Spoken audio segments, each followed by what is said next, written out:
into the meeting, so we appreciate you being here tonight. A couple minutes before 8, so we'll get started in a few minutes. Nicole, you can put the logistics slide up, but I think these are folks that are typically on call, so thank you.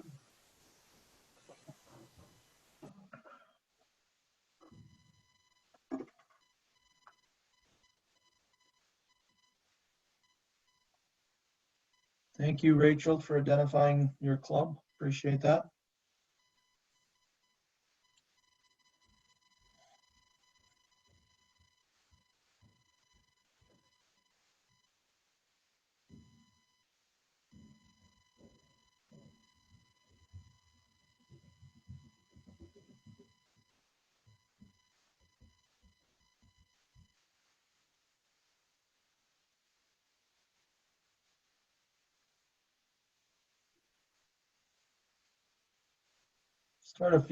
See a few more people join us, so that's good. We'll get started in about a minute here.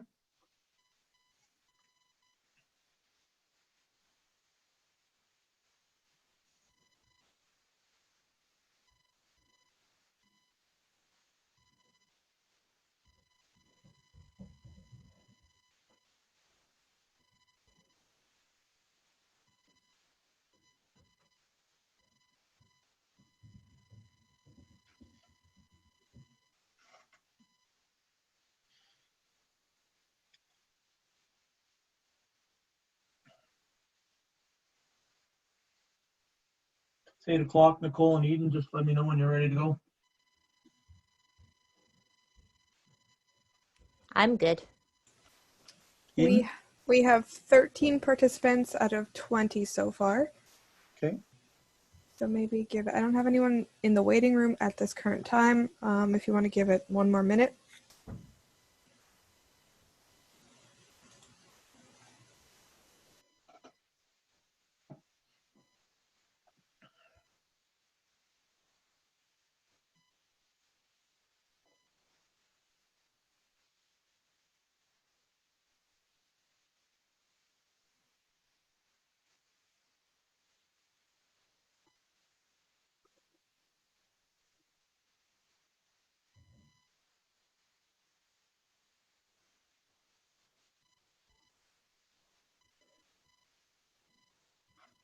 All right, I think we'll get going.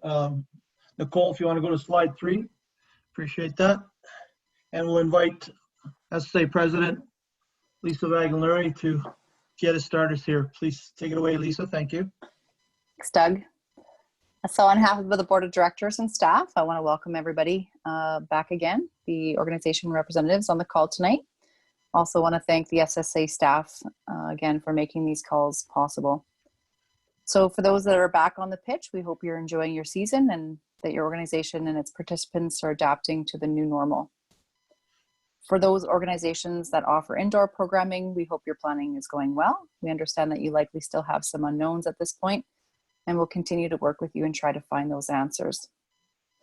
While we understand that some restrictions may hurt your organization either financially or otherwise, it's important to find ways to adapt and operate within the government guidelines, both for the safety of the participants and to reduce your organization's liability. I know we said it time and time again, but we are in fact all in this together, and we encourage all of you to work together and in collaboration with the SSA and each other to create solutions and continue to share best practices. Thank you again for making these calls, for continuing to join these calls, and for all your hard work. I will duck out a little bit early to run to an adult game tonight. So thanks again for joining tonight, and I'll hand it over to Doug. Thank you, Lisa. Thanks. So just remind everybody the logistics for tonight. Again, I can see everybody's muted. You can use the chat function, or you can raise your hand. If you would like to get involved in the discussions, please feel free to do so. We have a smaller group tonight, and we're glad to hear from you folks and have some good conversations. I've been away the last few meetings, so glad to be back, and I'm really grateful to the members for all their work to provide play to those that are ready to get out there on the pitch, which has been going on for a few weeks, and really interesting times, of course, which goes without saying. I said it anyway, but I don't think I could say it enough. It's really very intriguing times, particularly as school starts to approach and the changes that will bring and the impact that'll have on all of us as individuals and it has on sport and soccer in particular. So be interesting times for us in the next few weeks. So with that, I will get to the agenda, Nicole, and we'll go from there. So I'm going to take a few minutes to talk about the return to soccer plan and frequently asked questions, some information on for new contacts, if you have new board members or other new volunteers you might be interested in. Did some work on awards, handing those out in person, which we appreciated to thank the help of some of the board members for that. We've advertised for a historian. Thomas Hassel's doing some great stuff in the MLS. Marcus will give some updates on coach education, and I think Eden will bring the night to an end with events and deadlines. So with that, Nicole, I'll turn it over to you and we'll get into the return to soccer plan. And just let me know if you need me. Thank you. Thanks, Doug. So there are no updates to report to the return to soccer plan this week. So that means that the last update to the plan was July 3rd, so over a month ago. We do have some frequently questions updates that will be included in Friday's communication, and we'll go through some of those that we have answers to tonight as well. So updates to the return to soccer frequently asked questions. The answer to this question: can a participant, coach/referee participate in a mini league and play in another mini league? So referee, coach in one mini league and play in another. The answer to this question was included in the phase 3 guidelines when they were originally released, but we did confirm this recently with the business response team as well, and they confirmed that participants are only eligible to participate in one mini league. So that means an individual can play and referee in the same mini league if that's possible, but they cannot play in one league and coach in another or referee in another.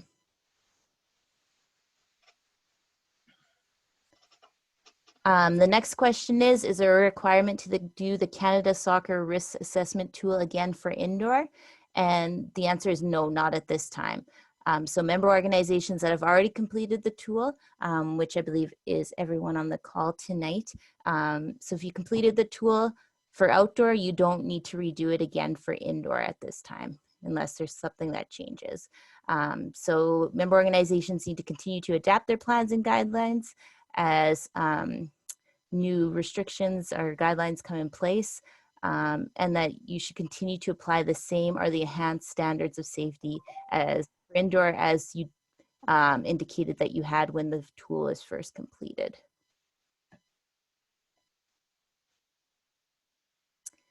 And then this question we don't have an answer to yet, but we have sent it on to the business response team. So in the Reopen Saskatchewan plan, it states mini leagues should remain together until restrictions are further relaxed. So we have been asked what this means for indoor, and whether you'd have to have the same mini league for indoor as you do for outdoor.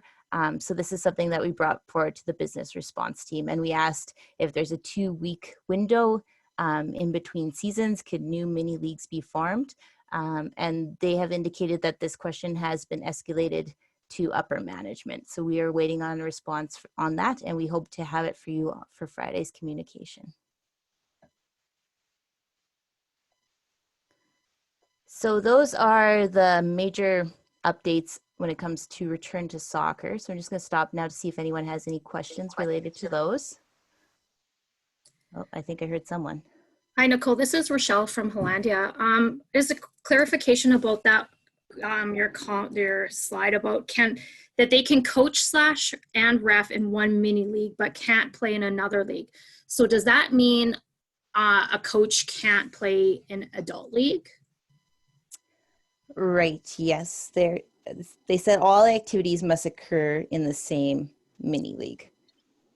Okay, so but my next question into this is, we're trying to there's nothing that's ever in this return to play program that says anything about kids playing multi-sports, or the fact that on a team of 10 players, potentially those 10 kids all go to different schools. So they're being exposed to like 300 kids each. So your mini bubble is exponentially growing, right? Yeah. So I just want to know why a coach can't, like, why? Like, I just want to understand why. Like, why has there been nothing about kids playing multi-sport and that? Like, I don't understand why there's these bubble. Like, why are we being constricted to this mini league when these kids coming into these mini leagues are being exposed at school or other sports? Like, has there been any discussion on why? In regards to the multiple sport, we asked about that a few weeks back now, and they said it's not recommended, but there's no restrictions for multi-sport athletes. So I think that comes down to being able, there'd be no way for us to monitor that or track for a player coming in from another sport. And I would say the reason for the mini leagues is to mitigate risk. So obviously with kids going back to school, there's going to be increased risk. Kids playing multi-sport, there's going to be increased risk. By having these mini leagues within your association and following the guidelines, it's something small that we can do to help mitigate that risk. And if you do have a COVID case in your organization, with that mini league, you know where that player is playing. So if there's something that has to be shut down, it's that mini league. But if you have a coach coaching in 5 divisions, all of a sudden you have 5 divisions shut down. So yeah, it's something we can seek further clarification on. We've asked about it a few times now and the answer hasn't changed. And your organization's welcome to email the business response team as well to see, outline your specific situation and see if you can get a different response. Okay, But yeah, thank does you. that answer your question? Yeah, I was just hoping that there was a bit more clarification on that. So, but I guess if that's what it is, that's what it is. So, Yeah, and that's, yeah, then again, that's the provincial guideline. That's not something SSA just chose to enforce either. So for sure. Thanks. Nicole, we have 3 hands up right now, and Ifman, I believe you were the first one, so if you'd like, you can go ahead and start your question, then we'll go TJ and Wendy. Okay, thank you. Hi, everyone. I just have a question that kind of falls under the same lines of that break between, I guess, mini leagues in season and kind of reforming mini leagues, but more precisely in regards to referees. What would be your thoughts be on a break? So that in our situation right now, we have a 6-week season, and initially, since a lot of referees were really used to the workload, I kind of gave most of the games to one referee and left a slot open for a substitute. So if I have a referee that does, let's say, 1 game in a mini league on week 1, and doesn't do anything for the following, 2-3 weeks, even 4 weeks, what are your thoughts on reusing that referee, down the line in week 5 and 6 in a completely different mini league when he wasn't in contact with everyone for at least 2-3 weeks? I would think that would fall within this question as well. So I think once we have an answer to this question, Okay. That we would know the answer to that question as well, or we could seek clarification. But it makes sense that if there is a break, that someone could participate in a different league, but we'll have to see what they say. Yeah. Yeah. Okay, perfect. Thank you. Hey, Nicole, this is TJ. And hey, guys. So my question is, when we are contacting a business response team, is that something we do through you guys, or is that something we do independently as an organization? Because my concern, the biggest concern, just like someone asked previously, is like people are playing multiple games, different sports. So the organization should actually worry more about making their safety standards higher than handcuffing the organizations from going to different mini or participating from different mini leagues, because not just like they're playing soccer for maybe an hour and a half, maybe 2 hours, but they are talking to different people, or interacting with different people at their work, or if kids are going to school. So it's really, I think, I'm not saying that it's not for the well-being of the organization, but it's being very unfair to the organization, because rather than focusing more on the safety standards, they should more, they are right now currently focusing on keeping one person in a one mini league. So I think it's being very unfair to the organizations right now. So that's something I want to bring up to them, but I just wanted to know if that's something I do through you guys, or is that something we do individually? No, you can definitely contact them individually. We've said right from the beginning that if there's a situation that's unique to your organization, that definitely feel free to reach out to them. And we just ask that if you can, to share those responses that you receive from them with us. Absolutely. They may be beneficial to someone else as well. So Yeah, no, thank you. yep. Do we have any other? Yeah, I just have one comment. So it doesn't matter if we're sending it into a business response unit contact that you have or one that we've established? No, it doesn't matter. We've talked to a few different people now. It seems the regular guy's not there anymore. So Okay, because yeah, it doesn't matter. I sent in an issue in regards to what the difference was between for an adult playing in an adult league and coaching in a youth or mini league versus what the difference is between ball that's traveling from city to city within Saskatchewan and then turning around and playing soccer, and how they're going to mitigate that risk. Oh, you sent that in? Yes, I did. Did you get a response? They are going to look at it, but they are considering soccer an active sport and Yeah. ball a non-active sport.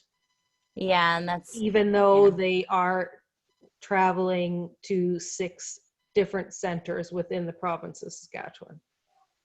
Yeah, yeah, we get that. We hear that often too, with things that are baseball's doing, and because they're considered to be non-contact, they don't have the same Yeah, restrictions. even though they're Yeah. touching each other during, it doesn't matter. But yeah, once I get a response, I'll let you know. Perfect. Thank you. Hugh, go ahead. Okay, just on that same note, just so everybody's aware, I think coming down the pipe this week, RMF will know if they're going to be allowed to play league, because they have a team potentially going to Yorkton to play games. So that could have a bearing on all of us, because there's no way they can say they're not a contact sport. So Yeah. we'll I think that's coming down the pipe this week. So just so everybody's aware. Good to know. Thanks, Hugh. I did. Hi, everybody. It's Marcus here. Just on that, Hugh, I did hear tonight, but I'll confirm and maybe send that through with Nicole that did get canceled. Those RMF games and football games that were planned to be scheduled. But I'll have to get absolute confirmation on that. But that's sort of what I heard this evening anyway. So we'll see what comes from that. So Marcus, are they canceling the entire RMF season? I don't know. I just heard from a friend of mine whose kid was scheduled to be in it that the games, at least for the next 3 weekends, were canceled. Now that might be a different one. So, like I said, I'll check that and get confirmation. Maybe pass that from Nicole on tomorrow. Okay, If sounds good. Yeah. Thanks. Thanks, Marcus. Any other? No hands up right now, Nicole. No questions in the chat? Nothing in the chat. Perfect. I'll jump in just for a second, Nicole, before you move on. So Yep. These types of questions we're really grateful for, and you're always welcome to go directly to business response. As Nicole said, we really appreciate if you share any of their responses back. I think the world's going to change, and whether it becomes more restrictive or less restrictive because of school is yet to be seen. But some of the rules that you guys are raising and the guidelines are difficult to manage, particularly when school's going to start and there's limited exposure. But we just want to keep reminding people that obviously what you're trying to manage is what you can manage. And the most important thing is that each of us, our organizations, stick to the guidelines so that we're mitigating our own risk against our own association. So it is very important. We continue to talk about them on SAS Sport. our calls have been less frequent with Passport as well. So our next one, I think, is next week. And Nicole and the staff team will keep with the business response team. And of course, if you guys send the questions in as well, feel free to do that and try to get them to develop a more thorough plan. So thanks everybody for your comments on that. Hugh, do you have a question? Just another comment on there, because I think right now, I think just with what I'm hearing from Saskatoon, even it's like baseball is getting this almost this special treatment right now because they deem themselves a non-contact sport. But you know, I know for a fact that at the games, the players are all hugging and high-fiving, and it hasn't changed. And that's from people that I know who play in the game. Like, it literally, all of it is pretty much back. So it's just interesting that they haven't, you know, they're not watching what they're calling a non-contact sport, and everybody else is being held to a different standard. And I think that needs to be raised at the SAS sport level, because it's definitely things my members are telling me who are also playing baseball. I'll jump in on that, Yeah. Nicole. So again, SAS Sport really wouldn't have a role to play in that. We talk and we share stuff there, but really they would just direct us all back to the business response team. So again, the more contact you folks have with them and asking these types of questions, feel free to do that. But again, we should probably not focus on what other people are doing. At the end of the day, we need to follow our guidelines that are in place for soccer, and that's the best we can do for our participants. And unfortunately, we don't have answers, and I think our frustrations will probably grow before they clear up. But hopefully things will change. Some of the provinces across Canada are starting to move towards what they might call normal soccer, in other words, phase 4 kind of stuff. But unfortunately, the COVID numbers are growing in many places. Manitoba was one of the lowest recently, and their numbers are way up right now compared to what they're used to. And they're getting ready to play 11-side soccer, but they've been notified that if sports breach the guidelines and there's contact or COVID cases coming out of sport, then all of sport might get affected, and restrictions might be ratcheted down. So that was some of the conversation we had a little bit today at Canada Soccer. A couple of the provinces have been advised that they have to do their due diligence and stick to their guidelines, otherwise sport will probably get restricted. So that's just coming from some of the other provinces. Just want to check, Hugh, do you have another question or comment? I see your hand is still raised. If not, I can lower it for you. Oh, no, it's no hands raised, Nicole. Perfect. Okay, we will move along then. So new contact orientations. So you would have seen this in last week's communication. These orientations aren't, we do them for new member organizations usually, but this one is for new organizers to your organization. So if you have a new board member or a new staff person, we want to help them get more comfortable in their role and what their relationship is with us. So they can attend one of the below webinars there. The registration links are in the communication from last week, and they'll be in this week's as well.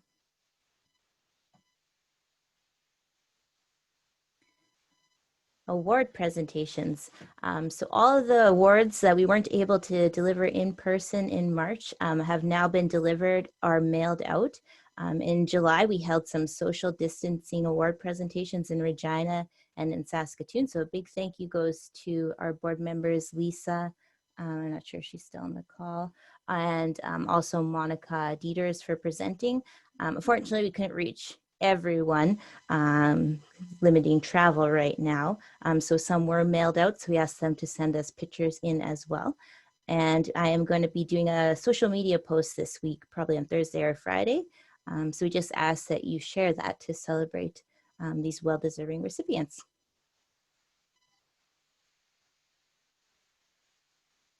And also in our communication 2 weeks ago, you might have seen that we are advertising for a volunteer historian. So we're looking for someone that's passionate about history and soccer. So if you know that person, have them reach out to us.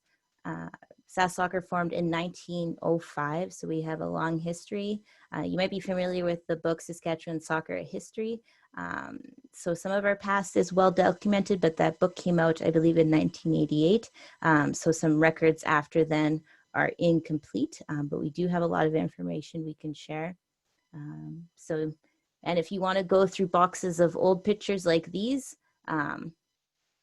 we have lots of those as well. And with that, I will hand it over to Marcus. Thanks, Nicole. As everybody probably would have heard, Thomas Hassal has done very well with the Whitecaps as of recent, playing in the MLS's back tournament. He got obviously the call in when the other goalkeeper got hurt, but made a great mark, and it's a real good sort of feel-good story for him right now in terms of it. But we just wanted to sort of go and forward on that. There's currently right now a vote for the player of the year or player of the tournament, which Davis is up for. So Nicole, if you can go to the next slide there. You can vote online. The voting ends August 13th. The winner will be announced August 14th. So, you know, again, it's a feel-good story, but something if we can share it with our members and potentially get them in as a Golden Glove, that's a great, you know, SAS proud story that we can share with everyone. So, just a little tidbit on there, so some feel-good news. As mentioned in the last meeting, or the last information that's went out, CSA has allowed for some partial return to in-person education, so some of our coaching courses. CSA itself will not be doing any coaching courses until 2021. We'll follow that guideline as well, so there will be no in-person courses, community courses, or C or B licenses in person until after 2020. However, if there are some coaches that are with a group that are looking to do their C license evaluations, we can work on scheduling that. However, all evaluations, whether C license or B license, will now be moving to a video format only. So if you have any coaches that are now or have been asking about it, they can schedule the date and time with myself. And again, it's just a video on field. There'll be no in-person ones. So, in other coaching news on the next slide, yeah, thanks, Eden. We do have a C license and B license online version. That's going to start with September 17th, the C license. Now, it'll run an asynchronous where the coaches can do majority of it on their own, at their own time and own pace. There will be a meeting for both the CSA, or for both the C license and the B license, sort of an initial intro meeting on the 17th and the 24th for the B license. But once that gets going, they'll be able to really connect with all the online modules, at least the theory classroom modules online. There will be some breakout work groups, but those will be optional, and it's really there for us to help support the candidates in any way we can. But this will only also be the in classroom portions. There will still need to be an on-field component before they get their trained certification or trained status, which will be done again in 2021 once we can get back to full there. But in addition to that, if you have any questions or from coaches on questions on how to register, we will be registering through your own member organizations. Now that's slightly different than we've done in the past. And there may be some coaches that may not have already registered for their club yet, or their kids, depending on their programming. But we want to push everybody into your own member organization portals to register for those courses. So those courses will be up online in your own portal. But if there's any challenges or questions with that, Eden's available for that. And I think Eden will touch just a little bit on that as well for any more details there. So I'll pass it off to Eden for that. Thank you, Marcus. So just as Marcus was outlining there, as we've done the online modules for the coach and referee clinics back in May, the registration will continue to be underneath your RAMP member organization registration portal under the clinic category. So just as your coach would register online as a coach or as a player or referee or executive, it is the same registration link. That registration link, it can be found in the back end of your admin site on the top right hand of the page. If anyone has any questions or would like to have a walkthrough of what that link looks like or how the registration looks, you can contact me after this call and I'll show you how it works. But most of your coaches or players who have registered currently will be able to log in back into their main profiles on your member organization registration portal and see the clinic registration option there. Within the clinic option registration, they'll see all the current online modules for the referee and coach clinics, and now they'll see the BNC license registration up as well. Nicole, can you go to the next slide? Thank you. So events and deadlines. Upcoming important dates include some member sessions that we have scheduled. 2 August dates for member orientations. These orientations are designed for the new member organization contacts, as Nicole said earlier in the call. Our next member discussion, which will be scheduled for September 8th. A couple coach and grant registration deadlines. There's some that are spread out all the way through August, September, and October. And a friendly reminder that MAP follow-up and outdoor registrar reports will be due September 30th. Now, if you ever want to track these important dates outside of our calls or our emails, you can take a look at our website, which is sassoccer.com, and view our SSA RAMP calendar that will have all of these events and links available for you to look at. I believe you can also subscribe to that calendar and have it on your phone to tie in with your current calendar that you have on your Android or iPhone. Thanks, Nicole.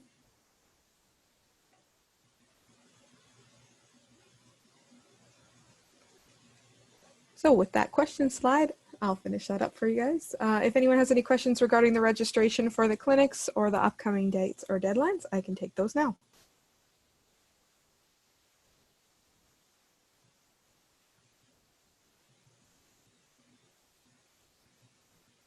I don't have any hands going up or anything in the chat, so you can move on to the next slide.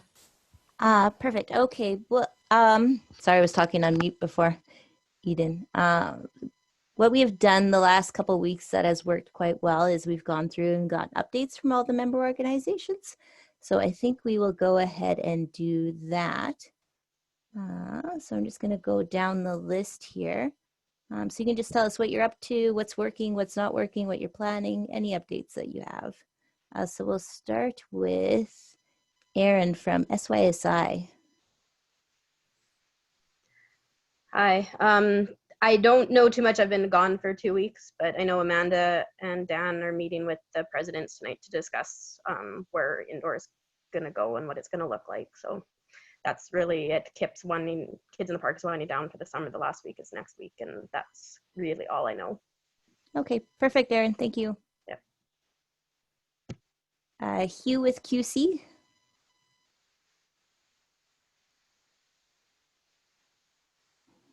Yeah, just into week 5 of the outdoor program. So far, so good, knock on wood. Registration will open up in the next couple of days for indoor, and just trying to figure out the logistics of what that could look like, and then trying to figure out dealing with business response to get some answers on a few things here in the next week, probably, with regards to the facilities and stuff like that. So we'll see if we get some answers on a couple things. Perfect. Have you received any guidelines for your facility yet, Hugh? I've received nothing. Nothing, no. Yeah, once you receive those, if you wanted to share, we'd be curious to find out. Yeah, I've gone online and I can't really see a whole bunch, so I gotta reach out to see if they've got a packet. Oh, okay. Then I'll go from there. Yeah. Yeah, we've received a few questions about facilities and capacity, and we always refer those back to the facility operator, but you guys are in a unique situation because you are also the facility operator, so. Yeah, so we got to get a few questions answered. Like we've started to map out how we'll have entry and exit at different points and stuff like that. So, we're starting to, in what areas will be closed in the building. And then ours is about, the capacity issue, and then membership education on sort of just drop off and pick up instead of coming in. Yeah, for sure. Perfect. Thanks, Hugh. Yeah.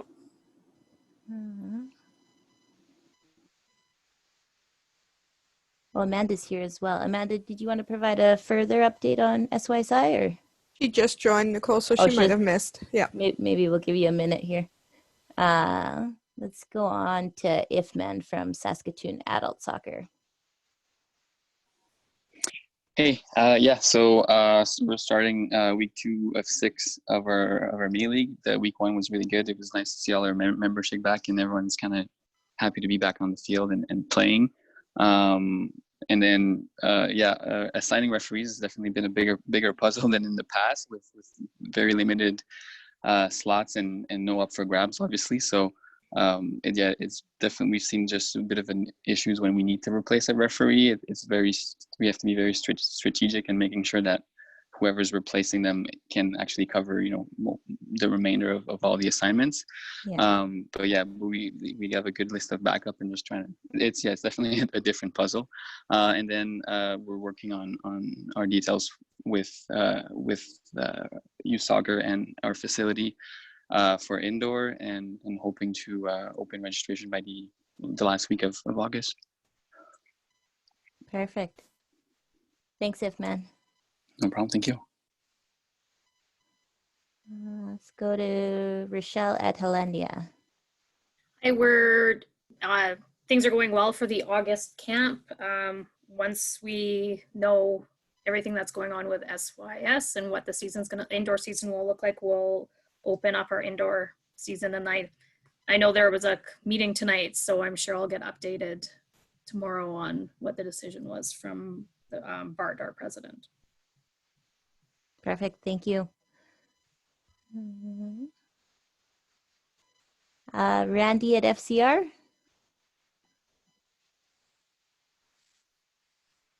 Hi, everyone.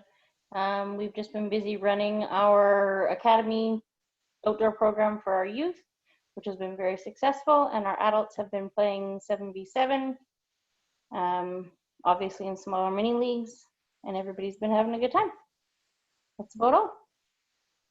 Perfect. Thanks, Randy. Wendy at Meridian. We have one camp left in August, and it is at capacity. And we're working on our indoor schedule along with our facilities. We have a little bit of an advantage because I work for the city, so I am in the loop as to how our facilities are run and what restrictions and guidelines we have to follow. It's just a matter of us booking to meet the limited capacity set by the government. So I think we're on the right track. Just based on the guidelines, we're restricted just like everybody else.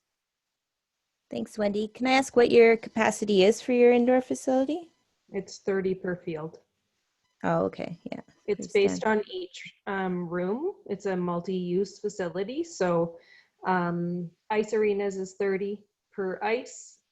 Field houses is 30 per field. Fitness facility is based on size measured out.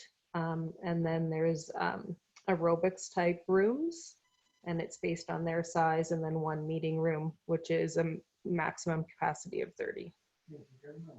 Oh, okay. Yeah. Yeah, good to know. Thanks, Wendy. You're welcome.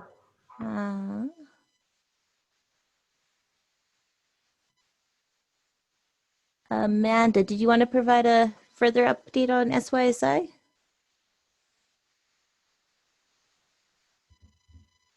Yeah, sure. So our zone presidents or their designates met this evening to talk about the indoor season. And there are still some areas that we need to flush out, but some of the more significant decisions that were made tonight were that we decided to split the indoor season into 2 seasons. And we felt that splitting it would create more flexibility and options to change what the league looks like come January if things in the province start to open up. And it could also make it more attractive for parents to commit to a shorter 3-month season for the fall. It may also make it easier for parents to take 3 months off if they're nervous about how back to school is going to look, and then take part in halfway through the season when January becomes another option for them to take part in. We still need to decide whether or not we're going to do that with our community associations as well. But at this point in time, it's just for our zone programs. We've also decided that we're going to structure in-house leagues for under 7 to under 13. And from U15 and U19, we're going to be doing mini leagues of multi-zones, just for better variety of competition. We're still deciding whether or not we will have referees for under 11 and under 13. But with those being in-house leagues for the first half of the season, that's likely going to be a zone decision. Oh, okay.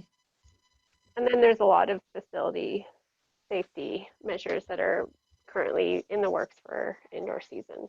It's not completely finalized yet. Yeah. Right. Thanks, Amanda. Yeah, you're welcome. I don't think I missed anyone. Just have final. Maybe I'll just open it up now if anyone, based on those updates, if anyone has any questions they wanted to bring up to other organizations, or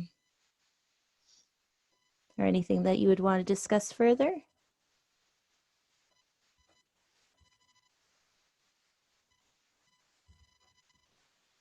Nope, perfect. Okay, and then I will hand it over to Doug if you have any final comments, Doug.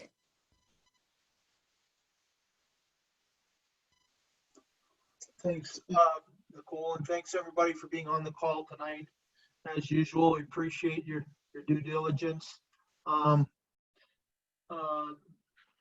Obviously, I think we're going to be seeing some change in the next few weeks, and I just want to encourage everybody that all we can do is control our own situation and make sure our own athletes are safe, and that we are also not putting our association at risk by bypassing guidelines.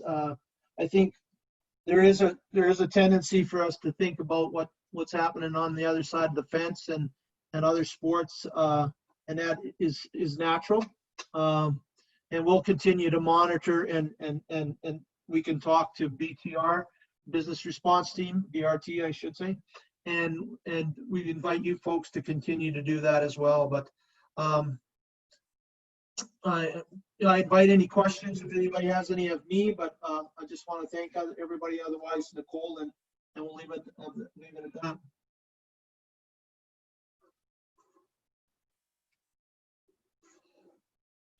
All right, thank you very much.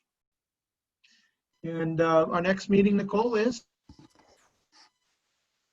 September 8th at 8 p.m. And obviously, if we have something in the meantime that is urgent, or if you folks need anything, just keep in touch with the staff, and we'll be glad to help. So thank you very much, everybody. Thanks, everyone.